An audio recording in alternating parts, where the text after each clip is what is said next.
सो आज हम Naruto universe के one of the most iconic, one of the most controversial end of course one of the most powerful character के बारे में बात करने वाले हैं। मादरा, नाम तो सुना ही होगा। मादरा एक विलन था या फिर एक हीरो था या फिर एक चिल गाय जिसे बस शांति चाहिए थी। बट जो भी था, मादरा की लाइफ उसे एक अलग ही डायरेक्शन में ले गई। मादरा की लाइफ किसी मूवी से कम नहीं है। उसकी लाइफ में एक्शन है, उसकी लाइफ में ड्रामा है, item song, may be item song नहीं है बट उसकी लाइफ फाइट से भरी हुई है। एंड उसकी लाइफ में इतने सारे ट्विस्ट हैं कि वो तुम्हें सोचने पर मजबूर कर देते हैं। सो आज हम मादरा की लाइफ के बारे में जानने वाले हैं, उसके बचपन से लेके उसके कोना को एस्टैब्लिश करने तक, उसकी नफरत की आग से लेके उसके एम्बिशंस तक। सो काफी ज्यादा मजा आने वाला है। एज मादरा ऑफ कोर्स मेरा one of the favourite character है एंड आई थिंक कि तुमको भी मादरा काफी ज्यादा पसंद होगा। एज भाई किस नारुतो फैन को मादरा नहीं पसंद। ये जर्नी काफी ज्यादा लंबी, डीप एंड कॉम्प्लेक्सिटी से भरी हुई है। एज हम एक्सप्लोर करेंगे मादरा के मोटिव्स, उसके आइडियल्स एंड वो कैसे वो मादरा बना जिसे हम जानते हैं। तो रेडी हो जाओ मादरा के मोस्ट सैवेज मूवमेंट्स और उसके एपिक फेल्स की जर्नी को जानने के लिए। चलो शुरू करते हैं। एंड हाँ, एंड में तुम्हें बताना ये बंदा एक्चुअल में क्या था, एक कूल डूड, एक बिग बैडी या फिर just a chill guy. Let's go. So start करते हैं मादरा की अर्ली लाइफ से, बेसिकली उसके बचपन से। एज उसके बचपन से ही उसकी लाइफ में लफड़े स्टार्ट हो गए थे। सो भाई लोग, हमारी स्टोरी स्टार्ट होती है वॉरिंग स्टेट पीरियड से। नाम तो सुनने में कूल लगता है बट ऐसी कूलनेस किसी को ना ही मिले तो ही अच्छा है। मतलब यहाँ रोज सुबह गुड मॉर्निंग की जगह गुड मॉर्निंग होता था।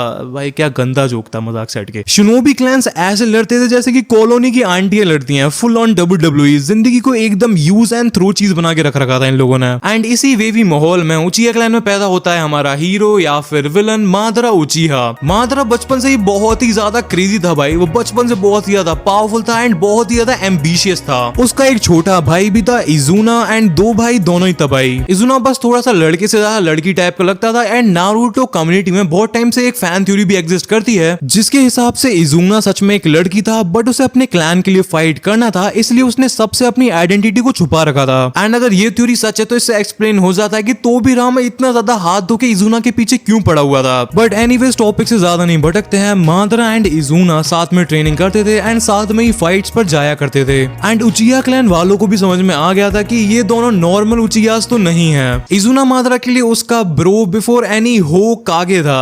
आई नो बहुत ज्यादा बेकार जोक था बट मेरे को सही लगा, मैंने मार दिया यार। सो दोनों मादरा एंड इजुना ने मिलकर मांगेयू शारिंगान को अनलॉक किया था। बेसिकली आंखों का सॉफ्टवेयर अपडेट करा लिया था जिससे और ज्यादा खतरनाक फीचर्स मिल गए थे। इसी फाइटिंग शाइटिंग के बीच में मादरा की सेटिंग होती है एक ऐसे बंदे से जो आगे जाके उसका बेस्टी बनने वाला था, Senju Hashirama. Hashirama Senju clan की लीडर का बेटा था जो कि उचिहास के कट्टर दुश्मन थे। बट जब मादरा एंड हाशिरामा मिले तो उन्हें समझ में आ गया था कि वो दोनों एक ही चीज चाहते हैं। दोनों ही एक ऐसी दुनिया चाहते थे जहाँ पर बच्चों को बेफालतू की लड़ाइयों में अपनी जान ना गंवानी पड़े। सोचो कितनी ज्यादा अजीब बात है, दो दुश्मन क्लैन के लीडर्स के बेटे एक ही सपना देख रहे थे। नदी के किनारे बैठकर पत्थरों को पानी में फेंकते हुए वो लोग घंटों तक बात करते थे अपने फ्यूचर के बारे में एंड एक पीसफुल विलेज के बारे में। मादरा जो हमेशा से अकेलेपन का शिकार रहा था, उसे हाशिरामा में एक दोस्त मिल गया था जो कि उसे समझता था एंड जो उसके सपनों के बारे में केयर करता था। बट कहानी में ट्विस्ट तो आना ही था। उनकी सीक्रेट फ्रेंडशिप एक्सपोज हो जाती है एंड उन्हें एंड उनकी फैमिलीज को पता चल जाता है कि मादरा एक उचिहा है एंड हाशिरामा एक सेंजू है। एंड ये पता चलते ही उनके क्लैंस ने कहा, बेटा ये दोस्ती वोस्ती क्या चल रही है, लड़ाई वड़ाई करो यार। एंड बस यहीं से शुरू हो गई थी उनकी एपिक राइवलरी। हर फाइट के बाद दोनों और ज्यादा पावरफुल होते जा रहे थे बट उनके बीच की दोस्ती और ज्यादा वीक पड़ती जा रही थी। इसी बीच मादरा ने अपने भाई इजुना को एक फाइट में खो दिया था। बेसिकली तोबिरामा का सालों का सपना पूरा हो गया था। ये मादरा के लिए एक लाइफ टर्निंग मोमेंट था। एज इस मोमेंट पर मादरा ने अपने पीस के सपने को छोड़ दिया था एंड वो हाशिरामा एंड सेंजू को कंप्लीटली हेट करने लग गया था। इजुना ने अपनी आंखें लिटरली मादरा को डोनेट कर दी थी जिससे मादरा को मिला इटर्नल मांगेयू शारिंगान, शारिंगान का प्रो मैक्स वर्जन, जिससे मादरा की पावर्स एक्सपोनेंशियली बढ़ गई थी। इजुना की डेथ की वजह से मादरा के दिल में हाशिरामा एंड सेंजू के लिए परमानेंट हेट आ चुकी थी एंड उसका नया व्हाट्सएप स्टेटस था, पीस यो का होवे पीस।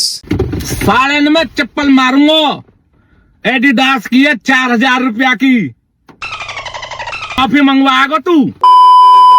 सो यहाँ हम देखते हैं मादरा के कैरेक्टर का पहला टर्निंग पॉइंट। एक ऐसा लड़का जो कि पीस एंड शांति चाहता था, अब वो धीरे धीरे करके पावर एंड रिवेंज की तरफ बढ़ता जा रहा था। उसके सपने अभी भी जिंदा थे बट उन्हें पाने का तरीका अब बदलने लगा था। हाशिरामा के साथ उसकी राइवलरी अब सिर्फ क्लैन की राइवलरी नहीं रही थी, एक आइडियोलॉजिकल बैटल बन चुकी थी। कौन सा रास्ता सही था शांति पाने के लिए, कॉपरेशन या कंट्रोल? ये सवाल मादरा की पूरी जिंदगी में उसका पीछा करने वाला था। एंड फिर स्टार्ट होता है मादरा की लाइफ का act 2, the establishment of Konoha. सालों लोगों के खून खराबे एंड न जाने कितने निंजास के मरने के बाद फाइनली उचियास एंड सेंजूस ने फैसला कर लिया था अपनी वॉर को खत्म करने का। ये इनिशिएटिव हाशिरामा सेंजू का था, जिसका सपना हमेशा से एक पीसफुल विलेज बनाना था। एंड मादरा अपने क्लैन के प्रेशर एंड कहीं ना कहीं अपने पुराने दोस्त की बात मानकर इस अलायंस के लिए तैयार हो जाता है। एंड इस तरह जन्म हुआ कोनोहा का the village hidden in the leaves, एक ऐसा गांव जहां पर अलग अलग क्लैन साथ में आकर रहेंगे, एक symbol of peace and unity. शुरू में तो सब कुछ ऑल इज वेल चल रहा था। हाशिरामा बनता है फर्स्ट होकागे, एक गांव का सरपंच बेसिकली।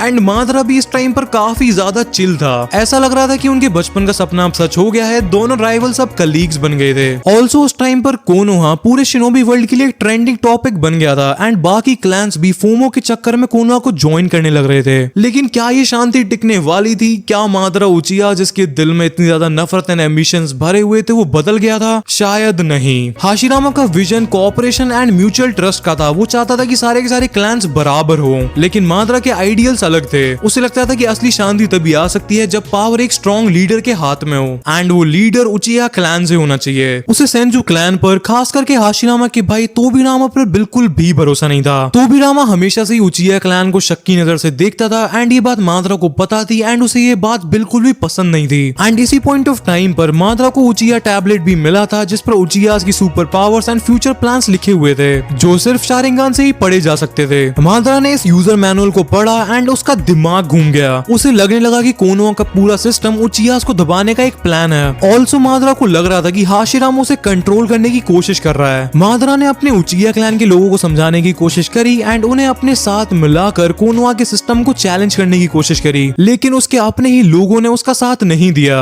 एज वो लोग वॉर से थक चुके थे एंड कोनोहा की शांति में विश्वास करने लगे थे। मादरा अपने ही लोगों के बीच में अकेला पड़ गया, जो कि उसके लिए बहुत बड़ा झटका था। उचिया क्लैन के लिए उसने सब कुछ किया एंड आज वो ही उचिया क्लैन उसके खिलाफ था। इसी आइसोलेशन एंड अपने ही क्लैन के लोगों से धोखा मिलने की वजह से मादरा और भी ज्यादा हार्टलेस एंड गुस्सैल बन गया था। उसे लग रहा था कि उसके सपने को, उसकी लेगेसी को सिस्टमैटिकली डिस्ट्रॉय किया जा रहा है। मादरा का पेशेंस जवाब दे चुका था। उसने फैसला कर लिया था कि वो कोनोहा को छोड़ देगा, लेकिन जाने से पहले वो हाशिरामा को चैलेंज करेगा, एक आखिरी बार ये डिसाइड करने के लिए कि किसका रास्ता सही है। ये कोनोहा की शुरुआत के वो दिन थे जहां पर उम्मीद एंड शक साथ साथ में चल रहे थे। एक तरफ हाशिरामा का ऑप्टिमिज्म था तो दूसरी तरफ मादरा हर किसी पर शक करने लग रहा था। एक तरफ यूनिटी की बातें थी तो दूसरी तरफ पावर की भूख थी। कोनोहा तो बन गया था, लेकिन मादरा ने जिस शांति के बारे में सोचा था उसे वो शांति दूर दूर तक नहीं मिली थी। एंड यहीं से स्टार्ट होती है मादरा की एक ऐसी जर्नी जो उसे वो मादरा बना देती है जिसे हम जानते हैं। बेसिकली मादरा की लाइफ का एक्ट 3, जिसे मैं नाम देना चाहूंगा into the depths of the darkness. As इसके बाद मादरा ने जो कुछ भी करा वो उसके ऑरा के लिए तो काफी ज्यादा सही था, बट उसने पूरे निंजा वर्ल्ड के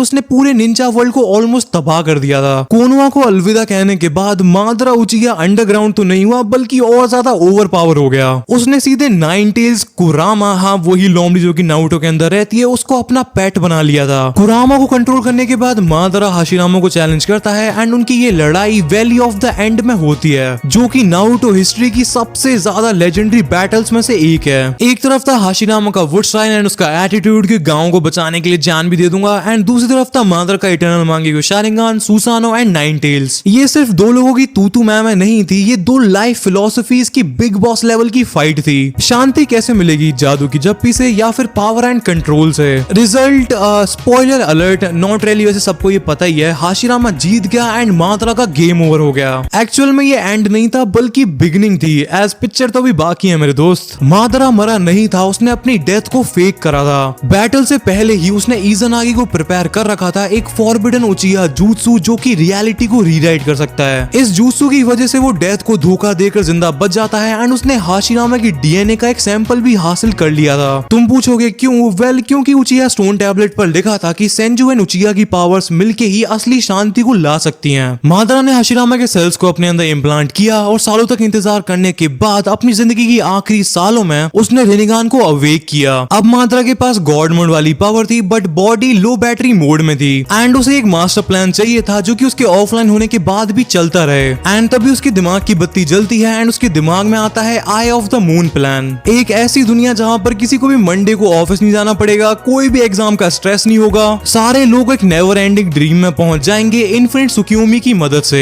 एंड ऐसे करके सारे लोगों का कंट्रोल मादरा के हाथों में आ जाएगा, जो कि उसे स्टार्टिंग से चाहिए था। अपने ग्रैंड प्लान को अंजाम देने के लिए मादरा को एक सक्सेसर प्रोसेसर चाहिए था, एक पॉन जो कि उसके लिए सारे काम करे। पॉन बोला है चेस वाला, गंदे दिमाग वाले लोगों। एनीवेज उसे वो पॉन मिला एज ओबितो उचिहा। ओबितो एक यंग उचिहा था जिसे थर्ड ग्रेड निंजा वॉर में डेड मान लिया गया था। मादरा ने ओबितो को बचाया, उसे ट्रेन करा एंड उसे मैनिपुलेट करा। उसने ओबितो को दुनिया की हेट्रेड एंड क्रुएलिटी को दिखाया, उसके आइडियल्स को करप्ट किया एंड उसे विश्वास दिलाया कि आई ऑफ द मून प्लान ही इंसानियत को बचाने का अकेला सॉल्यूशन है। मादरा ने ओबितो को अपना नाम दिया एंड उसे अकात्सुकी को लीड करने का टास्क असाइन किया ताकि वो टेल्ड बीस्ट को कैप्चर कर सके, जो कि प्लान के लिए बहुत ज्यादा जरूरी थे। सालों तक मादरा जमीन के नीचे गेटो स्टैचू से कनेक्टेड अपने प्लान पर वर्क फ्रॉम होम करता रहता है। मादरा पूरी दुनिया की नजरों में इनविजिबल था, बट उसका इन्फ्लुएंस हर जगह पर फैलता जा रहा था। उसने ज़ेत्सु को क्रिएट करा, अपनी विल की मैनिफेस्टेशंस जो कि उसके लिए इंफॉर्मेशन को गैदर करते एंड प्लान को आगे बढ़ाते। मादरा का विलन ट्रांसफॉर्मेशन अब 100% कंप्लीट हो चुका था। वो अब सिर्फ उचिहास का गुस्से वाला एक्स लीडर नहीं था, वो एक मास्टरमाइंड बन चुका था जो कि पूरी दुनिया को कंट्रोल करना चाहता था। मादरा बिलीव करता था कि अगर शांति के लिए सबको वर्चुअल रियलिटी में भी डालना पड़े तो वो भी सही है। ये मादरा का वो फेज था जहां पर मादरा एंटी हीरो से प्योर विलन बन चुका था।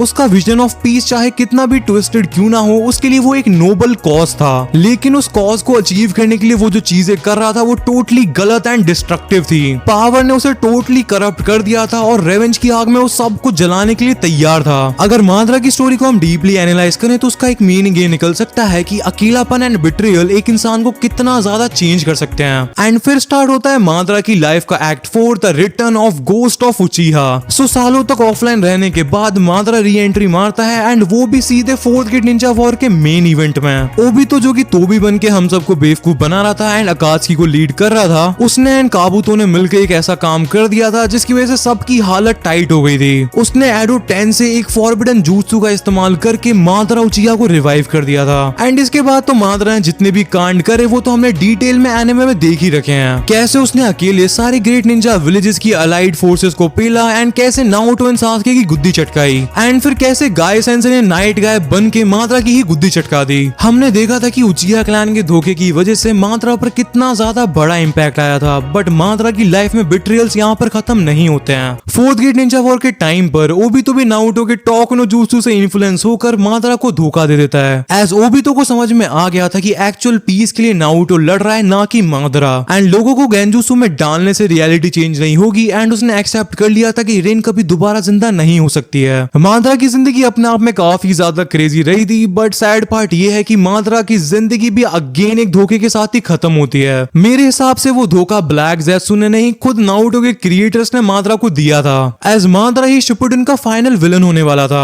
बट क्रिएटर्स को नारुतो का सीक्वल बनाना था बोरुतो, जिसके लिए उन्होंने इतने ज्यादा अनएक्सपेक्टेड एंड बुरे वे में मादरा की आर्क को खत्म करके कागुया को इंट्रोड्यूस करवाया था, जो कि मेरी ओपिनियन में टोटली रश्ड था। बट इन द एंड सवाल ये उठता है कि मादरा क्या था, एक विलन, एक ट्रैजिक हीरो या फिर एक विक्टिम ऑफ सर्कमस्टांसेस? वेल, इसका जवाब इतना ज्यादा सिंपल नहीं है। अगर हम उसे एक विलन की तरह देखें तो उसने लाखों लोगों की जानें ली हैं, पूरी दुनिया को एक इल्यूजन में डालने की कोशिश की है एंड अपने एम्बिशंस को पाने के लिए हद भी पार करी है। उसके एक्शंस डेफिनेटली डिस्ट्रक्टिव एंड एक विलन की तरह हैं। लेकिन अगर हम उसकी बैक स्टोरी, उसके मोटिवेशंस को देखें, वॉरिंग स्टेट पीरियड के हॉरर, इजुना की मौत, कोनोहा में उसके साथ हुआ परसीव्ड धोखा, तो कहीं ना कहीं उसके लिए सिंपैथी भी फील होती है। वो बस शांति चाहता था, बस उसका तरीका गलत था। उसका आई ऑफ द मून प्लान चाहे कितना भी एक्सट्रीम क्यों ना हो, उसकी नजर में वो एक परफेक्ट वर्ल्ड बनाने का तरीका था। इस पर्सपेक्टिव से वो एक ट्रैजिक फिगर लगता है जिसके नोबल इंटेंशंस आगे चलकर करप्ट हो गए। बेसिकली मादरा की कहानी हमें साइकिल ऑफ हेट्रेड के बारे में बताती है। उचिहा एंड सेंजू की वायलेंस ने मादरा की हेट्रेड को जन्म दिया एंड मादरा की नफरत ने आगे और वायलेंस को।